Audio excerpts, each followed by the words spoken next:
Good morning, afternoon, or evening, ladies and gentlemen.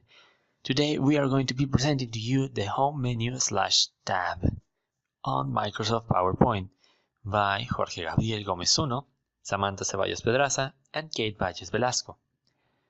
Now, Kate is going to be talking about the slides and the slides menu on the Home tab. Samantha is going to be responsible for the font and paragraph part of our video, and myself, Jorge, is going to talk about the drawing and edition part of the video. Hope that you enjoy it. So this section start, it helps to design and to reset and slide this section, and you can put a new slide. So if you go to design, they're gonna show you a lot of types of design for your presentation, and you can pick one of them so you can do it more beautiful or more attractive for the people. Next is the part of reestablish, the part of reset, that if you don't like your design, you can do it again. And the part of section, you can change the name of the section, eliminate all the sections, and it gives you a lot of options that you can choose. And then there is a new slide that you can pick up, and it's gonna give you a new diapositive. Now I'm going to explain the font menu.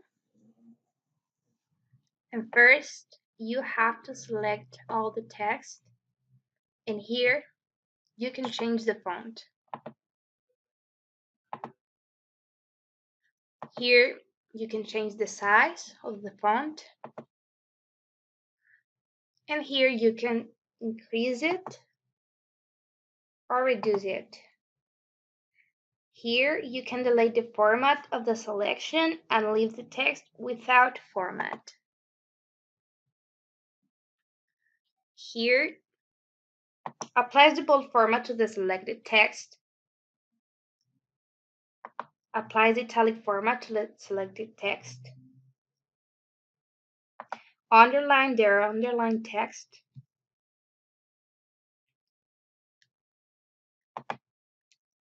This one, add a shadow behind the selected text to the highlight on the side. Here, the strike through, draw a line in the middle of the selected text. In character spacing, this will move the letters closer together or farther apart. Like very tight, tight, normal, loose, very loose, or more spacing.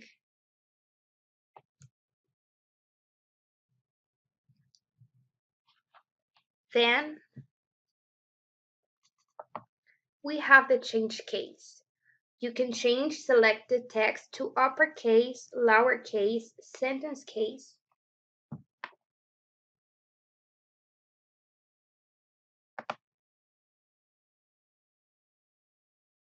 And then we have the font color. You can change the color of the text.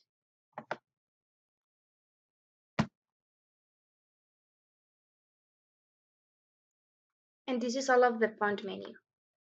Then we have the paragraph menu. And first, on the top row, we have the bullet list.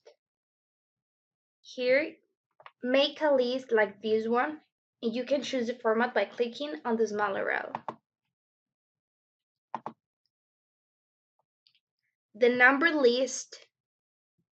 Make a list which is automatically numbered. You can choose the format by clicking on the smallest arrow. Decrease or increase indent. Here, move the paragraph to the left and the right by 0.5 and jumps. Inline spacing, choose single space, 1.5 space, double space, etc.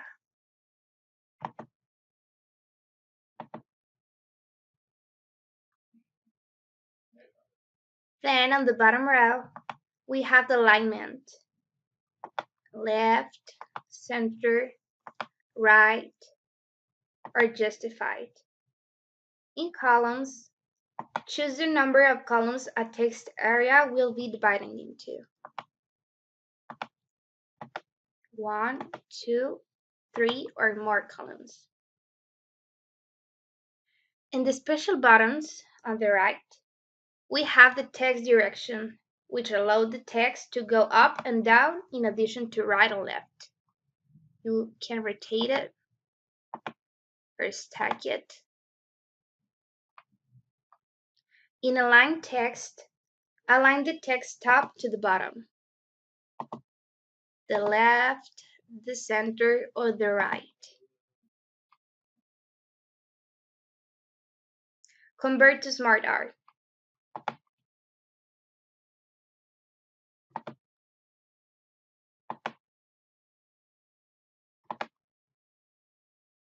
There are more detailed spacing options available in the paragraph dialog box. On the slide, select the text that you want to change.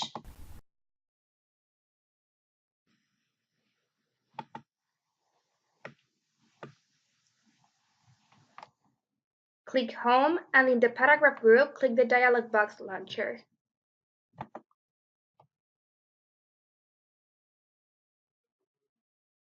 Then, the paragraph dialog box appears. And here are the options available in the dialog box. Alignment. To change the horizontal placement of text, in the alignment box, choose left, center, right, justified, or distributed. Justified adds spacing between words so that the lines of the text touch both the left and the right margins, except for the last line of the paragraph, which uses normal word spacing. Then, the indentation. To add indentation or change the amount of the indentation before text, select or type a number in the before text box. You can use the special options to only indent the first line or to add a hanging indent. In spacing, to change the spacing above or below our paragraph, type or click the arrows next to before or after. So now onto the drawing and addition menus. So here on the drawing menu we have this drop down menu that allows you to draw any of these shapes that we're seeing here. Like for example this smiley face, just draw it on top of all of them. Here it is. Now we're going to jump over the organize section right now. So here on the quick styles we can choose whatever style that is available right here for us, to just like not lose a lot of time choosing and matching. Now, if you do have the time to choose and match the colors of your shape, you can go onto these three menus. Here on the shape color, we can change the shape to any color that we want using this menu over here to personalize the standard palette. We can personalize the color. For example, right now I'm just going to use this one. Here we can choose, we can get this tool to like choose any color from our slides. For example, this one, and it matches this color. Let me just change it back up again. Now, here we can put a picture inside of it. We can give it a gradient to it. For example, this one. We can give it a texture. I don't know, like this blue fabric type stuff, this or purplish thing. Now onto the border, the shape border. Sorry, we can change it to any color that we may want. We can just going to leave it at, I don't know, yellow to contrast it with the color of the shape. We can choose how thick we want the line. Like for example, here 6 points is the thickest one that is quickly available. We can make it so that it has a dotted effect. We can put some arrows onto it. We can choose other colors like with the shape color. We can give it a 3D effect. For example, this one, these are just presets from all of this. For example, we can give it a shadow. It's very noticeable. We can give it a reflection. We can give it an illumination effect, a soft borders, like as you can see, it degrades the border little by little. We can give it this kind of effect. It's very noticeable because the shape is kind of simple. We can rotate it, like yeah. So onto the organize menu, like we can, if you have a lot of objects, like this is a really useful tool. Like for example, let's select this circle. Like right now it's behind the smiley face. We can bring it up to the top, and it will be on top of all of these figures. We can send it to the bottom. It's behind all of this. We can bring it up one level. Now it's on top of the text. We can bring it up another level and another level. Now it's in front of this. Another level, it's in front of the heart now, and so on until it's on top of everything. We can send it back, of course. You see it here. Now we can choose all of these shapes, including the heart and the cylinder. We can group them as a single shape so that we can move them around without having to move every single one of them. We can degroup them and we can regroup them. We can align the whole thing, all of the selected figures to one side, for example, to the left or to the right. We can organize them vertically, horizontally, and all that. We can rotate the shapes. Why isn't this one rotating? Okay, now it should rotate. Now we can rotate them in any way and shape and form. We can open the selection panel that we're going to use this one in a moment over here. Now, speaking of here, the search menu. Now, let me just send this to the bottom so that we can see the text in here. Now, this window, it's very useful because it can help you to look for any word that may be in your document or in your slides, and you don't really want to look for it manually. So you just put up the word in here, in this case, Mason. It's over here. We can make it look for it, and it's going to select it.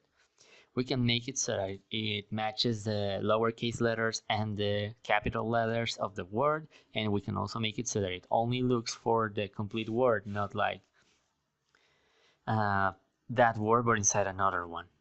So we can also replace the word, but that's in the other menu. Now here in the replace menu, we open up the replace dialog box. We can replace the word mason for a house. Now, let me just deselect this. We can search for it, and now we can replace the word. And as it's the only coincidence in all of your slides, like in this example, there's only just one slide. You can just click accept, and that's it. The word mason was replaced with house. And as before, we can make it like match the letters and make it so that it only looks for just this sole word. And also we can replace every single instance of the word mason with house at once. And that's it with this dialog box. We can also replace the fonts. For example, here, like this one is using Cambria Matte. We can change that font to another one, like for example, Agency FB. We can replace it. Bam! It replaces the font. That's really helpful in the case that you use an inadequate font for the environment that you're in. So on and so forth. We can select every single object on the menu. Select every single object. For example, right here, we can select just the objects, and we can open the selection panel that was right here in the organize menu. See, it's right here. Now here we can just group or degroup the objects on your slide. We can show them all, we can hide them all, show them all. We can change the name of the object. Like for example, we can just delete this and write whatever we want. Now that's the name of the object right here. And as they're in a group, we can hide all of this. We can hide individual elements of this part. And yeah, that's about it for the home menu. I hope that you enjoyed the video.